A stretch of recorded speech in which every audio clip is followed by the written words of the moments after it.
Hi everyone, I'm Alex, and today we're going to delve into another distressing case together. Marlene Warren was born on April 15, 1950, in Michigan, USA. Growing up without a father, she always had a dream of having a large and close-knit family. This dream came true when she married John and had 2 children. Unfortunately, tragedy struck when John passed away from an illness, leaving Marlene to raise her children alone. She worked hard to support her family. 6 years later, Marlene met Michael Warren, and they got married. Michael was in the used car business, and with Marlene's support they started their own business and expanded it by buying rental properties. They moved to Wellington, a luxurious suburb of Miami, and bought a large house. Despite their success, tragedy struck again in 1988, when Marlene's eldest son died in a car accident. This loss deeply affected Marlene and her younger son Joe. Marlene considered selling the rental properties, as she found it difficult to evict tenants who couldn't pay rent. She wanted to avoid moral dilemmas and focus on a different path. It had been 2 years since Marlene's son's death, and the family was slowly starting to heal and return to their normal routine. However, on the morning of May 26, 1990, a tragic and unexpected event occurred. Marlene was at home with her son and 3 of his friends, who had come over for breakfast. As they sat in the kitchen with a view of the driveway, the doorbell suddenly rang. Marlene went to answer it, and her son noticed a white Chrysler parked outside. When Marlene opened the door, she was greeted by a person, dressed as a clown, holding balloons and flowers. She thought it was cute. But then the clown pulled out a gun and shot her in the head. Marlene's son and his friends rushed to the hallway, only to see her lying on the ground bleeding. The clown then calmly walked back to the Chrysler and drove away. Despite his injured leg, Marlene's son urged his friend to chase after the clown, but they were unable to catch up. Marlene was rushed to the hospital in critical condition, and the police began their investigation. They interviewed everyone in the house at the time of the attack, but no one could identify the assailant due to the clown's disguise. Witnesses described the clown as tall, with dark eyes, and wearing work shoes that didn't match the costume. At 1:33 p.m. on the day of the shooting, the police received an anonymous call from a woman.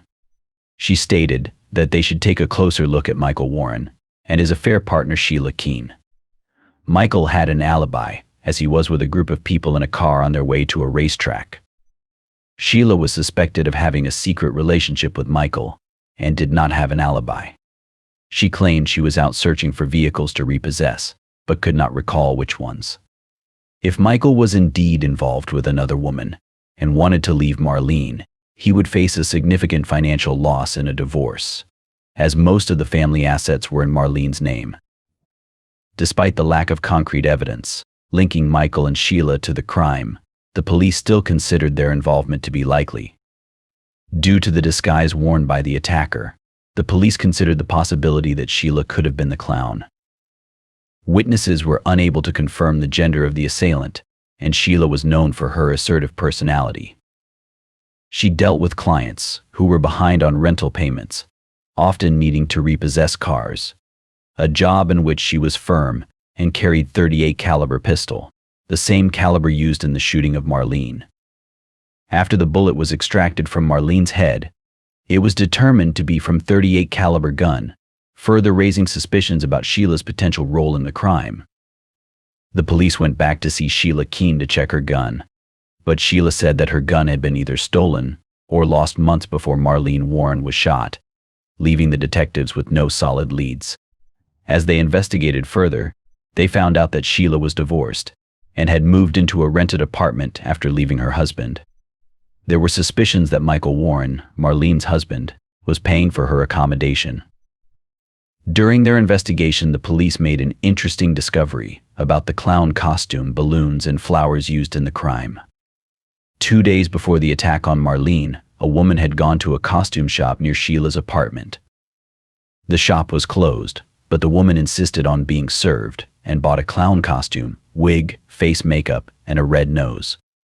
The employees described her as tall and thin with dark hair, and when shown photographs they said she looked like Sheila. The investigation also found that the balloons and flowers were purchased from a supermarket, about a kilometer from Sheila's apartment. The seller said that a woman matching the description bought the items just a few hours before Marlene was shot. He mentioned that the customer was rude and somewhat masculine in behavior. After 2 days of investigation, on May 28th, the police were informed that Marlene had died from her injuries, leading to the case being reclassified as a murder. The detectives continued to gather evidence against Sheila, obtaining a warrant to search her apartment. At the same time, they received a tip about a white Chrysler, parked 13 kilometers from Marlene's home. Upon inspection, investigators confirmed it was the same vehicle used by the attacker, finding long dark hairs and orange fibers, resembling a clown wig inside. During the search of Sheila's apartment, they discovered similar orange particles and work boots, matching witness descriptions of the clown. However, due to the lack of DNA analysis at the time, the evidence against Sheila was circumstantial, potentially leading to her acquittal in court. Detectives then focused on how the clown had obtained the car used in the crime. It was discovered that Michael's dealership, Bargain Motors, had been using the term Payless in their advertisements, leading customers to mistake it for another local company, Payless Car Rental. Payless Car Rental had rented out a Chrysler LeBaron to a couple, who mistakenly called Bargain Motors when it was time to return the vehicle. A staff member at Bargain Motors instructed the couple to leave the car on the street outside the gate and leave the keys in the vehicle. Detectives decided to further investigate Michael's business and discovered multiple legal violations, such as tax and insurance fraud. They also found evidence indicating that Michael had used illegal tactics to repossess cars, even when customers had paid on time and fulfilled all requirements. During the investigation, law enforcement interviewed an employee who remembered a concerning incident where Michael and Marlene had a heated argument at work. After Marlene left, Michael inquired with the employee about the cost of making his wife disappear. Despite the suspicious nature of this conversation, detectives lacked concrete proof linking Michael to the murder. Nevertheless, he was arrested for various business-related crimes and initially sentenced to 8 years in prison, but was released after serving 4 years. In 2002, Michael wed Sheila and relocated to a different state. Despite detectives' inability to prove Michael's involvement in the murder, they continued to keep tabs on him. Following the move, Sheila began introducing herself as Debbie to new acquaintances and changed her hair color from dark to blonde. The couple opened a restaurant and appeared to have established a successful life. However, rumors circulated among their staff members that Sheila was responsible for the death of Michael's former wife. Allegedly, an employee stumbled upon information about the crime and learned that law enforcement had suspicions about them. However, the case remained unsolved without conclusive evidence, until it was reopened in 2013. A new investigative team requested a re-examination of all available evidence, as DNA testing and other forensic technologies had advanced significantly since 1990. It took several years to re-examine the evidence. Initially, the orange fibers found in Sheila's apartment, the car, and the crime scene were compared, revealing they were almost identical. The breakthrough came when experts took DNA samples from hairs found in the white Chrysler and compared them to Sheila's DNA, which matched perfectly. This provided undeniable proof that Sheila had been in the same car the clown used to drive to Marlene's house. Sheila, then 54 years old, was arrested in 2017 and maintained her innocence. She was denied bail and awaited trial in jail. Meanwhile, Michael, who insisted he had no involvement in Marlene's murder, believed Sheila was innocent as well. He hired expensive lawyers for her, resulting in a prolonged trial. Sheila's trial had been postponed multiple times before a final date was set for May 12, 2023. However, on April 25th, Sheila unexpectedly pleaded guilty to avoid the death penalty she would have faced if she had gone to trial. Her lawyers claimed she was innocent, but feared for her life, so she took responsibility for someone else's crime. Sheila was sentenced to 12 years in prison for second-degree murder, with a deduction for time served and good behavior, expected to be released 2025. Michael's involvement in the murder has not been proven, and he remains free.